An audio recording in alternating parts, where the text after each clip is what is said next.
Hi everyone, I'm Arlen Osborne. I'm a food writer and recipe developer, and we are here in the Delish Test Kitchen. We're getting ready to make Boston cream donuts. It's basically the iconic Boston cream pie, but in chewy, chocolatey, creamy donut form. It's gonna be great. Let's get started.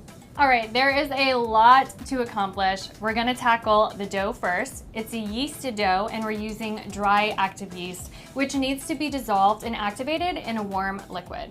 Half and half is going to be our liquid. We're just gonna get this into a bowl, and we're going to microwave it in 15-second intervals until it reaches 115 degrees Fahrenheit. I really like to use an instant read thermometer to check the temp, but if you don't have one of these, you can just dip your finger in the milk, see if it feels warm. If it's hot, just wait a little bit, but it should be close to your body temp. We're also going to add some sugar. The sugar helps feed the yeast and causes it to bubble and foam up. All right, we're gonna let this sit undisturbed, don't be like messing with it, for about 10 to 15 minutes until we start to see some bubbles and foam appear on top. That is our sign that the yeast is alive, it's active, and it's going to do its job, which is cause our dough to rise. While we're waiting, let's chat real quick about instant yeast. You can use instant yeast immediately right out of the package. You don't have to rehydrate it separately like you do with dry active yeast. So if you want to use instant yeast here, you can just skip this step, add everything into the stand mixer. So your warm half and half and the sugar, just add the yeast in with the flour. Okay, we see some bubbles in here. That's our green light. So now we're gonna add this to our stand mixer bowl. Then we're gonna add in the salt, vanilla, melted butter, 1 large egg, and 1 large egg yolk, and we're gonna mix this all together. Then we're going to get it into our stand mixer, get our dough hook on here, and then we're gonna turn it on to medium speed, and we'll gradually add in 2 cups of our flour and mix it until it's smooth. We're using bread flour, which plays really nicely with yeasted donuts since it has more protein than all-purpose flour. More protein equals more gluten and a supple, elastic dough that gives us that characteristic chewy, light, and airy yeast donut texture. Now we're gonna add the remaining 1/4 cup of flour. And we're gonna knead this until the dough starts to pull away from the side of the bowl, about 2 to 3 minutes. And the dough will be sticky, but it should be cohesive. All right, this looks great. We're actually gonna finish kneading this by hand. The dough is sticky. That's totally fine. It should be, but it should be cohesive like this. It should be able to be held together.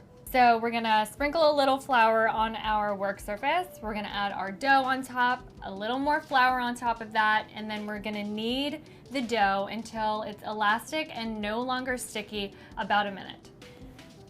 If you poke it, it should bounce back a little bit like that. That's the elastic sign. You need a large bowl. We're gonna spritz this with a little bit of oil.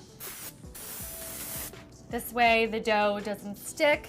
We're gonna add our dough right into the center. We're gonna grab some plastic wrap and we're gonna cover this. Cover it tightly. There we go. And this is going to rise in a warm place until it's doubled in size, about 1 hour and 20 minutes. While our dough is rising, we're gonna move on to the vanilla custard. You know how Boston cream pie has that really delicious, creamy filling? We're just gonna pipe that into our donuts and have like a handheld version of a Boston cream pie. To get started with the custard, we are going to add our egg yolks and the sugar to a small saucepan. We're gonna whisk this together until it's very smooth and pale yellow. Then we're gonna add in our cornstarch and the flour, and we're gonna whisk this really well until there are no lumps. Then we can finally add in our milk, and we'll whisk that until it's combined. We're gonna turn the heat on to medium, and we're gonna bring this to a simmer and cook it until it's thickened, about 7 to 8 minutes. You really want to keep whisking the whole time so that you have a nice smooth custard. And you also want to keep those eggs moving around in the pan. That way you don't end up with scrambled egg bits in your custard. Our custard is already thickened. You know, if you're whisking the whole time, you might not even see it simmering because you're gonna be whisking vigorously, but just keep an eye on it. Once you see it to start to thicken, you know, turn down the heat, adjust it if you need to, but this looks pretty good. This looks great. We're gonna get this off of the heat, and this will thicken up as it cools, so don't worry if it still looks a little loose. That's perfectly fine. Now we're gonna add the butter, the vanilla, and the salt. We're gonna whisk that until it's combined. Then we're gonna get our custard into a large bowl, and we're gonna let it cool to room temperature. Now we're gonna cover our custard with some plastic wrap, and we want this to touch the surface of the pudding directly. This just prevents a skin from forming on top of the custard. We're gonna let this cool completely at room temperature, and then we're gonna transfer it to a pastry bag fitted with a round 1/4-inch tip, and we're gonna use that to fill our donuts. Our dough has doubled in size, so we're ready to roll and cut out our donut rounds. We're gonna flour our surface, we'll add our dough on top, sprinkle a little more flour on top, and we're gonna roll this out into a 10-inch circle about 1/2 inch thick.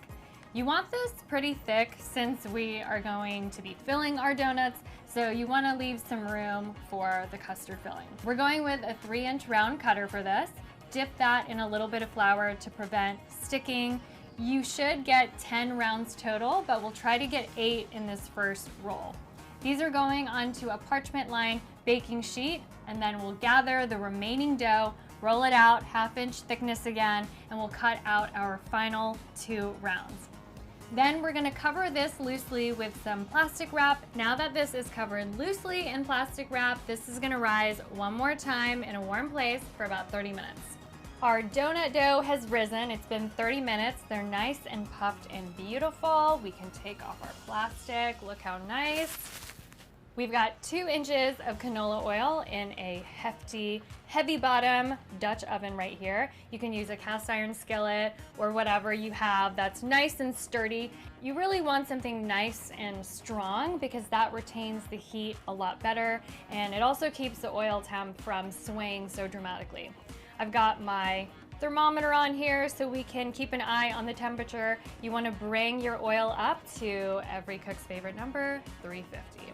We're gonna fry the donuts in batches, so work with about 3 or 4 at a time.